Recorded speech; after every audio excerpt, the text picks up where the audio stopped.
Mesure de la performance et optimisation en gestion de la relation client. Les indicateurs clés de performance, KPI, en GRC. Quels indicateurs suivre? Comment mesurer l'efficacité des actions de fidélisation par le ROI, retour sur investissement? Comment analyser les données clients pour améliorer la GRC? Quel est le principe de la boucle de rétroaction pour une amélioration continue de la gestion de la relation client? 1. Les indicateurs clés de performance, KPI, en GRC. Quels indicateurs suivre? La gestion de la relation client, GRC, repose sur la collecte et l'analyse de données pour améliorer l'expérience client et renforcer la fidélité. Pour mesurer l'efficacité de leurs efforts et prendre des décisions éclairées, les entreprises utilisent des indicateurs clés de performance, KPI, spécifiques à la GRC. Ces KPI offrent un aperçu précieux des performances de l'entreprise dans la gestion de ses relations avec les clients. Dans cette section, nous explorerons les indicateurs clés de performance essentiels en GRC et expliquerons comment ils aident les entreprises à optimiser leur stratégie et à atteindre leurs objectifs. Taux de satisfaction client. Le taux de satisfaction client est un indicateur fondamental en GRC. Il mesure le niveau de satisfaction globale des clients par rapport aux produits, services et interactions avec l'entreprise. Ce KPI peut être évalué par le biais d'enquêtes, de sondages ou de commentaires clients. Un taux de satisfaction client élevé est un signe positif de la qualité de service et de l'expérience client offerte par l'entreprise. Exemple, supposons que l'entreprise XYZ a effectué une enquête de satisfaction auprès de 100 clients. Sur les 100 clients, 85 ont indiqué être satisfaits des produits et services de l'entreprise. Le taux de satisfaction client peut être calculé comme suit. Taux de satisfaction client égale nombre de clients satisfaits divisé par nombre total de clients enquêtés, fois 100. Taux de satisfaction client égale 85 divisé par 100, fois 100. Taux de satisfaction client égale 85 PER 100. Taux de rétention des clients. Le taux de rétention des clients mesure la fidélité de la clientèle sur une période donnée. Il indique le pourcentage de clients qui continuent de faire des affaires avec l'entreprise sur une base régulière. Un taux de rétention élevé démontre l'efficacité des efforts de fidélisation et l'aptitude de l'entreprise à répondre aux besoins changeants de ses clients. Exemple, l'entreprise ABC compte 500 clients au début du mois et, à la fin du mois, 450 de ses clients continuent de faire des achats avec l'entreprise. Le taux de rétention des clients peut être calculé comme suit. Taux de rétention des clients égale nombre de clients à la fin du mois, nombre de clients au début du mois, x 100. Taux de rétention des clients égale 450 divisé par 500, fois 100. Taux de rétention des clients égale 90 PER 100. Taux de conversion. Le taux de conversion mesure le pourcentage de clients potentiels qui passent à l'action, tel que l'achat d'un produit ou la souscription à un service, après avoir été exposés à une offre ou à une communication marketing. Il permet de déterminer l'efficacité des campagnes marketing et des stratégies d'acquisition de nouveaux clients. Exemple, supposons que l'entreprise DEF a lancé une campagne publicitaire qui a atteint 1000 clients potentiels. Sur ces 1000 clients, 150 ont effectué un achat. Le taux de conversion peut être calculé comme suit. Taux de conversion égale nombre de clients ayant effectué un achat divisé par nombre de clients potentiels exposés à l'offre, fois 100. Taux de conversion égale 150 divisé par 1000, fois 100. Taux de conversion égale 15 PER 100. Taux de résolution au premier contact. Le taux de résolution au premier contact évalue la capacité de l'entreprise à résoudre les problèmes et les questions des clients dès le premier point de contact avec le service client. Un taux élevé indique un service client réactif et efficace, capable de fournir des solutions rapides et satisfaisantes. Exemple, sur 200 appels reçus par le service client de l'entreprise GHI, 180 problèmes ont été résolus dès le premier contact.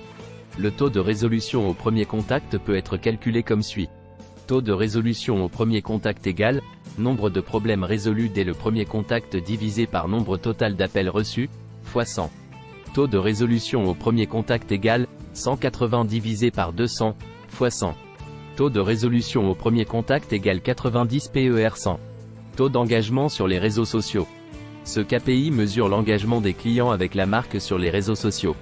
Il inclut le nombre de mentions, de commentaires, de partages et de « j'aime » sur les publications de l'entreprise. Un taux d'engagement élevé témoigne de l'attrait du contenu proposé et de l'interaction positive des clients avec la marque. Exemple, l'entreprise JKL a publié une vidéo sur les réseaux sociaux, et cette vidéo a reçu 500 mentions, j'aime, 200 commentaires et 100 partages. Le taux d'engagement sur les réseaux sociaux peut être calculé comme suit. Taux d'engagement sur les réseaux sociaux égale nombre de mentions, j'aime, plus nombre de commentaires plus nombre de partages, nombre total de vues de la publication, x 100. Taux d'engagement sur les réseaux sociaux égale 500 plus 200 plus 100, divisé par nombre total de vues de la publication, fois 100. Supposons que le nombre total de vues est de 3000. Taux d'engagement sur les réseaux sociaux égale 800 divisé par 3000, fois 100. Taux d'engagement sur les réseaux sociaux égale 26,67 PER100. Taux d'ouverture et de clic des emails. Le taux d'ouverture et de clic des emails est un indicateur essentiel pour évaluer l'efficacité des campagnes d'email marketing. Il mesure le pourcentage de destinataires qui ouvrent les emails envoyés par l'entreprise et cliquent sur les liens inclus. Un taux élevé indique un contenu pertinent et attrayant pour les clients. Exemple, sur 1000 emails envoyés par l'entreprise MNO, 300 ont été ouverts, et parmi ceux-ci, 50 ont cliqué sur un lien inclus dans l'email.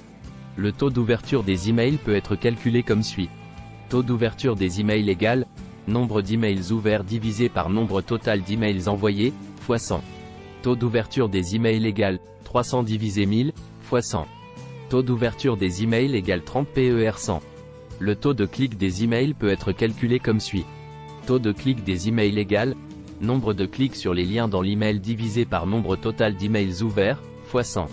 Taux de clic des emails égale 50 divisé par 300, fois 100. Taux de clic des emails égale 16,67 PER100. Conclusion. Les indicateurs clés de performance en GRC sont des outils indispensables pour évaluer l'efficacité des stratégies de gestion de la relation client. En suivant attentivement ces KPI, les entreprises peuvent identifier les domaines d'amélioration, ajuster leurs approches et offrir une expérience client plus personnalisée et satisfaisante. L'utilisation de ces indicateurs permet de maintenir une relation client solide et de s'adapter aux évolutions du marché pour atteindre un niveau d'excellence dans la gestion de la relation client. 1. Mesurer l'efficacité des actions de fidélisation. ROI, retour sur investissement. Lorsqu'une entreprise investit dans des actions de fidélisation de la clientèle, il est essentiel de pouvoir mesurer l'efficacité de ces initiatives. Le ROI, retour sur investissement, est un indicateur clé qui permet d'évaluer le rendement des investissements réalisés dans les stratégies de fidélisation. En calculant le ROI, les entreprises peuvent déterminer si leurs actions ont été rentables et prendre des décisions éclairées pour optimiser leur future stratégie de fidélisation. Les différentes mesures du retour sur investissement en fidélisation. Revenus générés par les clients fidèles. Cette mesure du ROI consiste à évaluer le revenu généré par les clients fidèles au fil du temps. On calcule la valeur moyenne d'un client fidèle en prenant en compte ses achats répétés, la fréquence de ses visites et le montant moyen de ses dépenses. En comparant cette valeur avec le coût des actions de fidélisation mises en place, l'entreprise peut déterminer si ces actions ont été rentables. Formule, revenu généré par les clients fidèles coût des actions de fidélisation égale ROI. Exemple, supposons que l'entreprise XYZ a calculé que la valeur moyenne d'un client fidèle est de 500 € par mois, en prenant en compte ses achats répétés, la fréquence de ses visites et le montant moyen de ses dépenses. Sur une période donnée, l'entreprise a dépensé 10 000 € pour mettre en place des actions de fidélisation, programmes de fidélité, promotions, offres spéciales, etc. Le revenu généré par les clients fidèles pendant cette période est de 100 000 €. Revenu généré par les clients fidèles égale 100 000 €. Coût des actions de fidélisation égale 10 000 €. ROI égale revenu généré par les clients fidèles moins coût des actions de fidélisation. ROI égale 100 000 € moins 10 000 €. ROI égale 90 000 €. Taux de rétention des clients. Le taux de rétention des clients mesure la proportion de clients fidèles qui restent engagés avec l'entreprise sur une période donnée. Un taux de rétention élevé indique une fidélisation réussie, ce qui peut se traduire par une augmentation du chiffre d'affaires et une réduction des coûts d'acquisition de nouveaux clients. Formule, nombre de clients fidèles à la fin de la période, nombre de nouveaux clients acquis. Nombre de clients fidèles au début de la période X100 égale taux de rétention des clients. Exemple, au début de la période, l'entreprise ABC compte 500 clients fidèles. À la fin de la période, elle en compte 550. Pendant cette période, elle a acquis 100 nouveaux clients. Nombre de clients fidèles au début de la période égale 500. Nombre de clients fidèles à la fin de la période égale 550. Nombre de nouveaux clients acquis égale 100. Taux de rétention des clients égale 550 moins 100, divisé par 500, fois 100. Taux de rétention des clients égale 450 divisé par 500, fois 100. Taux de rétention des clients égale 90 PER100. Coût d'acquisition des clients fidèles. Cette mesure évalue le coût total nécessaire pour acquérir de nouveaux clients fidèles. Il prend en compte les coûts marketing, les réductions ou offres spéciales accordées pour attirer de nouveaux clients, ainsi que les efforts de fidélisation déployés pour les transformer en clients fidèles.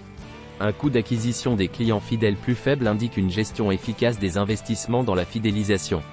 Formule: coût total des actions marketing et de fidélisation, nombre de nouveaux clients fidèles acquis égale coût d'acquisition des clients fidèles. Exemple: supposons que l'entreprise DEF a dépensé 20 000 € en actions marketing et de fidélisation pour attirer de nouveaux clients fidèles pendant une période donnée. Durant cette période, elle a acquis 200 nouveaux clients fidèles. Coût total des actions marketing et de fidélisation égale 20 000 €. Nombre de nouveaux clients fidèles acquis égale 200. Coût d'acquisition des clients fidèles égale 20 000 € divisé par 200. Coût d'acquisition des clients fidèles égale 100 €. Taux de conversion des clients fidèles. Le taux de conversion des clients fidèles mesure la proportion de clients qui, après avoir bénéficié d'actions de fidélisation, ont effectué un nouvel achat ou une action souhaitée, par exemple, s'inscrire à un programme de fidélité. Un taux de conversion élevé indique que les efforts de fidélisation ont réussi à encourager les clients à revenir et à s'engager davantage avec l'entreprise. Formule: nombre de clients ayant effectué l'action souhaitée divisé par nombre total de clients fidèles concernés par l'action, fois 100 égale taux de conversion des clients fidèles. Exemple: sur une période donnée, l'entreprise GHI a lancé une campagne de fidélisation pour 1000 clients fidèles. Parmi eux, 500 ont effectué l'action souhaitée, qui était de s'inscrire à un programme de fidélité. Nombre de clients ayant effectué l'action souhaitée égale 500. Nombre total de clients fidèles concernés par l'action égale 1000.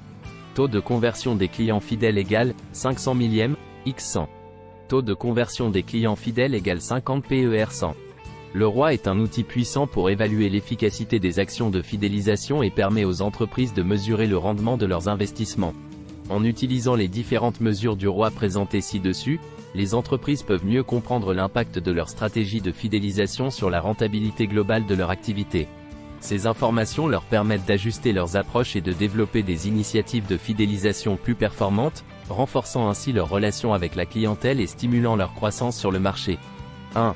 Analyse des données clients, utilisation des données pour améliorer la GRC. Le succès de la gestion de la relation client, GRC, dépend grandement de la capacité des entreprises à utiliser efficacement les données clients pour prendre des décisions stratégiques et améliorer leurs services. Les données clients peuvent être de différents types: structurées, semi-structurées et non structurées. Chacun de ces types de données offre des informations précieuses sur les préférences, les comportements et les besoins des clients. Données structurées. Les données structurées sont organisées dans un format bien défini, ce qui facilite leur analyse. Elles sont généralement stockées dans des bases de données relationnelles et se présentent sous forme de tableaux avec des lignes et des colonnes. Ces données incluent souvent les informations démographiques des clients, les historiques d'achat, les préférences, etc. Pour analyser les données structurées, les entreprises peuvent utiliser des méthodes statistiques multidimensionnelles, telles que l'analyse de la variance, ANOVA, la régression linéaire, et les méthodes de clustering, regroupement de clients selon des caractéristiques similaires. Exemple: une entreprise de commerce en ligne peut utiliser des données structurées sur les achats passés de ses clients pour créer des segments de clients similaires et personnaliser les offres promotionnelles en fonction de leurs préférences. Pour analyser les données structurées, les entreprises peuvent exploiter des méthodes statistiques multidimensionnelles qui leur permettent d'extraire des informations significatives à partir de grandes quantités de données organisées. L'analyse de la variance, ANOVA, est l'une de ces méthodes couramment utilisées. Elle permet de comparer les moyennes de plusieurs groupes pour déterminer si des différences significatives existent entre eux. Par exemple, une entreprise de commerce en ligne peut utiliser l'ANOVA pour comparer les moyennes des dépenses des clients dans différents groupes d'âge afin de déterminer si les préférences d'achat varient en fonction de la tranche d'âge. La régression linéaire est une autre méthode statistique qui permet de déterminer la relation entre une variable dépendante et une ou plusieurs variables indépendantes. Elle est utile pour prédire une valeur numérique en fonction d'autres variables. Par exemple, une entreprise de télécommunications peut utiliser la régression linéaire pour prédire la durée d'engagement d'un client en fonction de son âge, de son niveau de revenu et de ses habitudes de consommation. Enfin, les méthodes de clustering sont utilisées pour regrouper les clients en segments homogènes en fonction de leurs caractéristiques similaires. Ces segments permettent de mieux comprendre les comportements des clients et d'adapter les stratégies de marketing et de fidélisation en conséquence. Par exemple, une entreprise de voyage peut utiliser des méthodes de clustering pour regrouper les clients en fonction de leur destination de voyage préférée, ce qui permettra de proposer des offres et des promotions ciblées à chaque segment. Données semi-structurées. Les données semi-structurées ne sont pas aussi bien organisées que les données structurées, mais elles contiennent des balises, des métadonnées ou des éléments de mise en forme qui permettent de les identifier. Les données provenant de formulaires en ligne, de courriels, de chats en direct et de réseaux sociaux sont des exemples de données semi-structurées. Pour analyser les données semi-structurées, les entreprises peuvent utiliser des méthodes d'analyse sémantique qui permettent de comprendre le sens et le contexte de ces données. Exemple, une entreprise peut analyser les commentaires des clients sur les réseaux sociaux pour identifier les tendances émergentes et les problèmes fréquents, ce qui peut aider à améliorer les services et la satisfaction client. Données non structurées. Les données non structurées ne suivent aucun format défini et sont souvent plus difficiles à analyser. Elles incluent des informations comme les commentaires verbaux des clients, les enregistrements audio, les images et les vidéos. Pour analyser les données non structurées, les entreprises peuvent utiliser des techniques d'apprentissage automatique, de traitement du langage naturel et de vision par ordinateur. Exemple, un centre d'appel peut utiliser l'analyse du langage naturel pour extraire les émotions des appels des clients et identifier les problèmes qui les rendent insatisfaits. Pour analyser les données non structurées en gestion de la relation client, GRC, les entreprises peuvent utiliser plusieurs techniques d'apprentissage automatique, de traitement du langage naturel, NLP, et de vision par ordinateur. Voici quelques exemples de ces techniques. Apprentissage automatique, machine learning. L'apprentissage automatique permet aux systèmes informatiques d'apprendre à partir de données sans être explicitement programmés. Pour l'analyse des données non structurées en GRC, les techniques d'apprentissage automatique peuvent être utilisées pour classifier les commentaires des clients, prédire les intentions d'achat, ou détecter les comportements inhabituels des clients. Des algorithmes courants d'apprentissage automatique utilisés en GRC incluent les réseaux neuronaux, les forêts aléatoires et les machines à vecteurs de support. Traitement du langage naturel, NLP. Le traitement du langage naturel permet aux systèmes informatiques de comprendre et d'analyser le langage humain. En GRC, les techniques de NLP sont utilisées pour analyser les commentaires des clients, extraire des informations importantes, détecter les sentiments, positifs, négatifs, neutres, et comprendre les intentions derrière les interactions clients. Des exemples de techniques de NLP incluent la tokenisation, la lemmatisation, l'analyse de sentiments et la reconnaissance d'entités nommées. Vision par ordinateur. La vision par ordinateur permet aux systèmes informatiques de comprendre et d'analyser les images et les vidéos. En GRC, les techniques de vision par ordinateur peuvent être utilisées pour analyser les images partagées par les clients sur les réseaux sociaux, détecter les émotions des clients à partir de leurs expressions faciales, ou encore pour analyser les vidéos des interactions clients avec les agents du service client. Des exemples de logiciels de vision par ordinateur utilisés en GRC incluent OpenCV, TensorFlow et PyTorch. En utilisant une combinaison de ces méthodes d'analyse de données, les entreprises peuvent exploiter pleinement le potentiel des informations clients pour améliorer leur GRC. En comprenant les préférences et les besoins des clients, en anticipant leurs attentes et en résolvant rapidement les problèmes, les entreprises peuvent renforcer la satisfaction client, la fidélité et la rentabilité globale. La collecte et l'analyse de données clients représentent donc un pilier fondamental pour l'amélioration continue de la GRC. 1. Boucle de rétroaction. Amélioration continue de la gestion de la relation client. La boucle de rétroaction est un processus essentiel pour l'amélioration continue de la gestion de la relation client, GRC. Elle consiste à recueillir régulièrement les commentaires, les suggestions et les plaintes des clients, puis à utiliser ces informations pour apporter des améliorations aux produits, services et processus de l'entreprise. Voici comment fonctionne la boucle de rétroaction et quelques exemples pratiques intéressants. Collecte des commentaires. La première étape de la boucle de rétroaction consiste à collecter activement les commentaires des clients. Cela peut être réalisé à travers des enquêtes de satisfaction, des sondages en ligne, des commentaires laissés sur les réseaux sociaux, les sites d'évaluation ou encore les e-mails. Certaines entreprises utilisent également des chatbots pour recueillir instantanément les commentaires des clients après une interaction de service. Exemple, une entreprise de commerce électronique peut envoyer une enquête de satisfaction par e-mail après chaque achat, demandant aux clients de noter leur expérience d'achat et de laisser des commentaires sur la qualité du service. Analyse des commentaires. Une fois les commentaires collectés, il est essentiel de les analyser de manière approfondie pour identifier les tendances, les points forts et les points faibles du parcours client. Les outils d'analyse de texte et de traitement du langage naturel, NLP, peuvent être utilisés pour extraire des informations précieuses à partir des commentaires non structurés. Exemple, une entreprise de service peut utiliser des techniques d'analyse de texte pour identifier les mots-clés fréquemment mentionnés dans les commentaires des clients, tels que Problème, attente ou efficacité, afin de comprendre les principaux enjeux à résoudre. Action corrective. Après avoir analysé les commentaires des clients, l'étape suivante consiste à mettre en œuvre des actions correctives pour résoudre les problèmes identifiés et améliorer l'expérience client. Il peut s'agir de former les agents du service client, d'optimiser les processus internes, d'améliorer les produits ou de mettre en place de nouvelles fonctionnalités basées sur les besoins des clients. Exemple, une entreprise de restauration rapide peut constater, grâce aux commentaires des clients, que les temps d'attente aux caisses sont souvent trop longs.